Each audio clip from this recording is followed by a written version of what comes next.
And if you've ever heard something like there is no way you can do certain hairstyles without sleeping there, spending so much time, the whole day, 2 days, 3 days, 4 days, 1 week to do that style, you have been lied to. So these hacks are going to help you master doing your hair in record time. Sarah loves her natural hair, but every time she tries to part it, whether for braids, whether for twists, or even just plain sections, she ends up frustrated. Her hair shrinks up, the comb keeps getting stuck, and the back is never straight no matter how hard she tries. It will take her hours to do a style that should have taken her just half that time. But here's the thing, parting natural hair doesn't have to be stressful at all. In fact, in Sarah's case, once she learns a few very simple and very easy hacks, it becomes easier to part her hair. And the thing is, the more she does these hacks, the more she repeats them, and the more she styles her own hair, the better she becomes and the easier the process becomes for her. And she even spends way less time doing her hairstyles compared to when she first started. Today, I'm going to share the very hacks that Sarah uses to make parting her hair easier with you. Now, if you've ever struggled with parting your natural hair, you are not alone. The texture, the shrinkage, and the tangles can make it feel like such a struggle, especially if you're just a beginner trying to learn how to do your own hair. And most times, even when you are a pro and you're doing your own hair, or you're trying to help somebody else do their hair, it can seem like such a struggle. But with the right techniques, parting becomes so much easier. You can even say it becomes enjoyable. You can learn to make very straight parts no matter the hair that you're making. I'm going to walk you through a few of the very simple hacks that I learned just so that I could master doing my own hair in record time. Now with these hacks, I've been able to learn how to make things like a mini twist in record time. Mini twists that I make on my hair take me at most 3 hours. I've also learned how to do styles like mini braids in record time, and when I make mini braids, I spend nothing more than 4 hours getting my hair done. Disclaimer, my hair is very thick, it's also long, and any other person doing these styles can take a day. Some people even take 2 days, and some people even take a couple of hours to get these styles done. But me, I'm very interested in efficiency, I'm interested in effectiveness, and I'm interested in finishing my hair and getting out of the way so that I don't sleep there. I'm going to give you guys a few of the hacks that I use, and you can also use these hacks. Remember, practice makes perfection. You don't have to spend all day doing your hair. And when I say all day, I'm talking about just styling the hair. You're not going to wash your hair, you're not moisturizing your hair, you're just doing your hair and you're spending the entire day. I'm emphasizing record time because when it comes to natural hair, there is this common misconception that there is no way you can get your hair done without sleeping there. And a lot of us even have experiences where we go to the salon and somebody says because our hair is so full, there is no way we can finish the hair without spending the entire day. This isn't true. It's just very select hairstyles that require extensive periods of time to get your hair done. The first is a 2-in-1. Part on stretched or damp hair and pre-part your sections before you even get the hair started.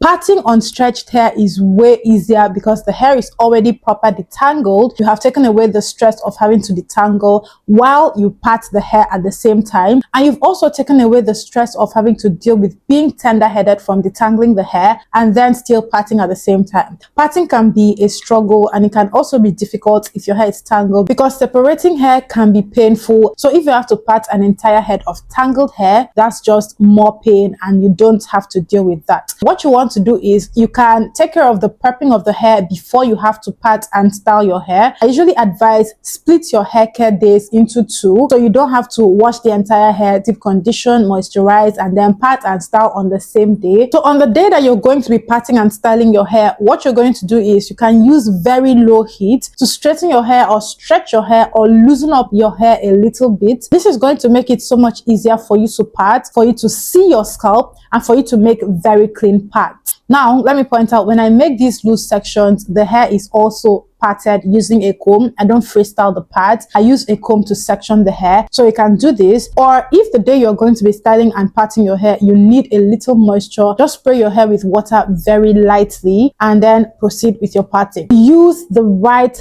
parting tools. I see people trying to part their hair using a wide tooth comb, using just about anything. There are specific combs that are used for parting hair. That's where rat tail combs come in. And the good thing is these parting combs come in different variations. Let me show you a few parting combs. These are a few options of parting combs. You can see that all of the combs have rat tail. They call these rat tails. And this one is a little unconventional. This is also a brush. So it's a brush, and then we have the parting side. This is a wider tooth parting comb, and then these ones are more popular. This is the rat tail comb with metal tail. So you can see this. Rat tail combs come in so much variety. There is always a comb like this, and it's because we are always doing our hair. So make sure if you want to style your hair, this is what you're using. This is what I use to get me clean parts. The time that I use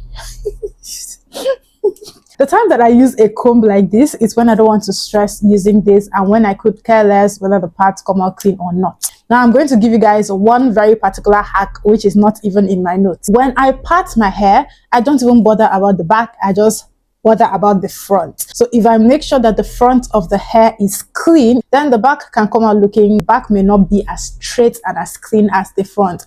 Now I can get away with this because my hair is very full. So no matter the style I'm doing, by the time I style the front and I'm moving towards the back, the hair in front is going to cover up the back, and you won't see that I parted anything at the back, or you won't even see any parting. You're just going to see hair. So if your hair is as full as mine or even fuller, you can do this. Just focus on the front of your hair, and then when it gets to the back, you can freestyle and do whatever you like. But if your hair is not as full as those of us with full hair, please, you will have to just pay a little extra attention and get your parting right from start to finish. And so that's it for the extra hack. Back to the hack number 2. In addition to your parting combs, you want to make sure you use clips. There are duck clips, there are claw clips, there are all manner of clips that you can use to hold the sections out of the way, so that when you part hair and you're about to style, the sections you're holding out that you're not going to be working on don't get in the way of the sections you're going to be working on. Use mirrors strategically.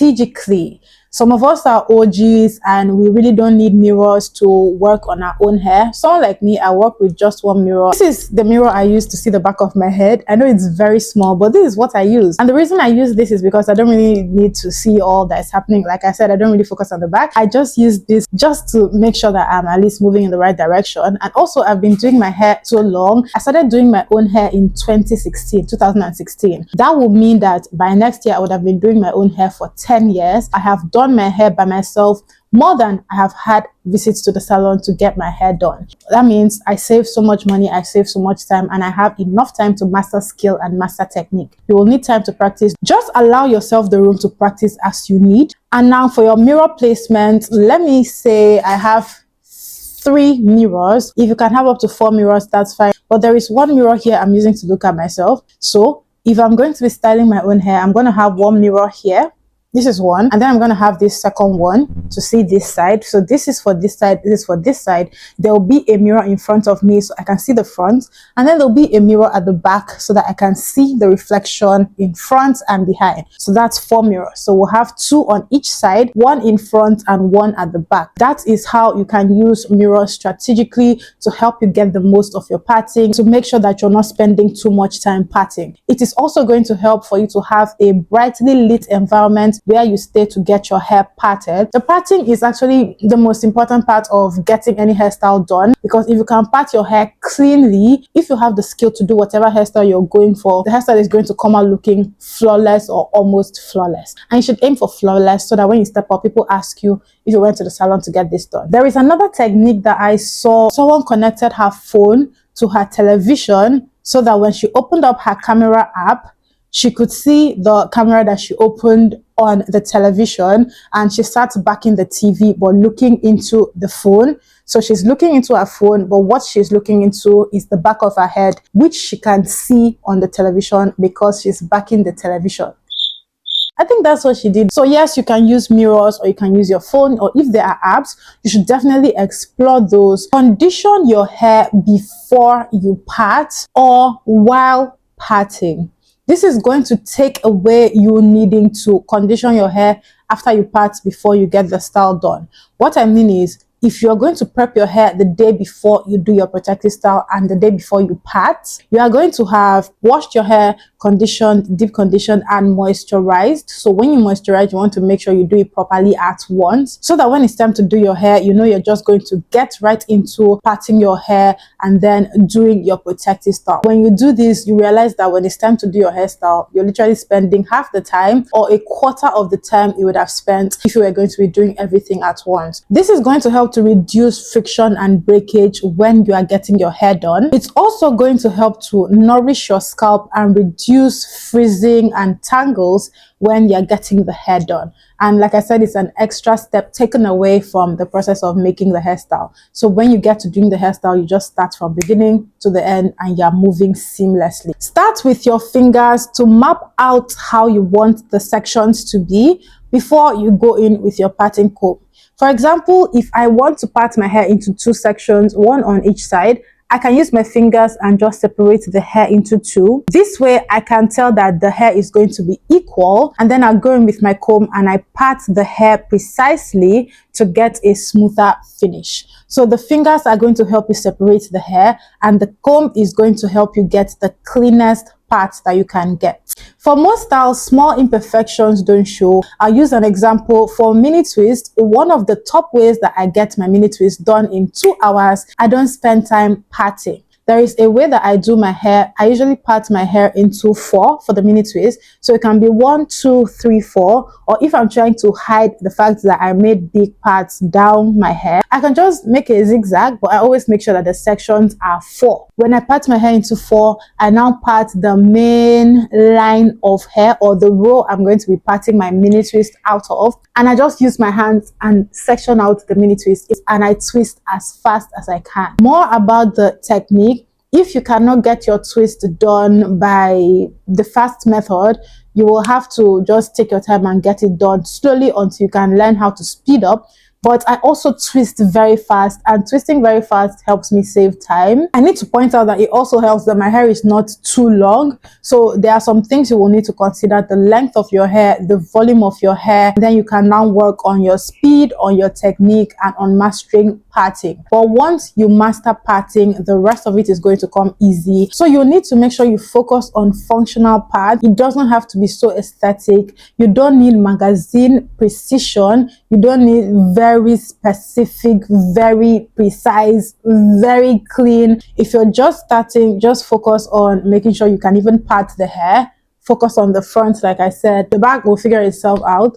That is how you get started. That's how you save time. Last but not least hack. This one is more of an encouragement tip. Please do not stress about perfection. I gave you guys the bonus hack where I said I just focus on making sure the front is clean and the back can literally look anyhow for all I care. I just make sure all of the hair is going in one direction. This applies to cornrows more so. When it comes to cornrows, if you are not taking your time, by the time you start parting your hair and cornrowing, if you don't part straight from start to finish, you will discover that you can start here. At the back, the cornrows are going in another direction, and that's something that you do not want. So make sure that you're not focusing on perfection, but you're focusing on just getting the part right and then easing into the process of styling your hair, especially if you're going to be doing it yourself. And these hacks are very applicable in scenarios where you don't have all day to spend, but you still want to get your hair done by yourself. Please remember, parting gets easier with practice like everything else, and you don't need to be discouraged if you try to part your hair 1, 2, 3, 4, 5, 6, 7, even up to 10 tries. I didn't get perfect like this, but I almost did. That's just because I started doing hair on its own when I was 14, and that's a long time to practice. So you won't just get good like this, but the more you practice on yourself, on others, the better you're going to get at it. And please remember, using the right tools also helps. If you found this helpful, please leave a comment down below and I will definitely engage with you. Other people will engage with you as well. There are a lot of us who have similar experiences when it comes to hair care, and I like that we have a community where we can share these experiences and get help from one another. And if you like this video, give it a thumbs up to help boost engagement. Everybody, thank you so much for watching. I'll see you in my next video.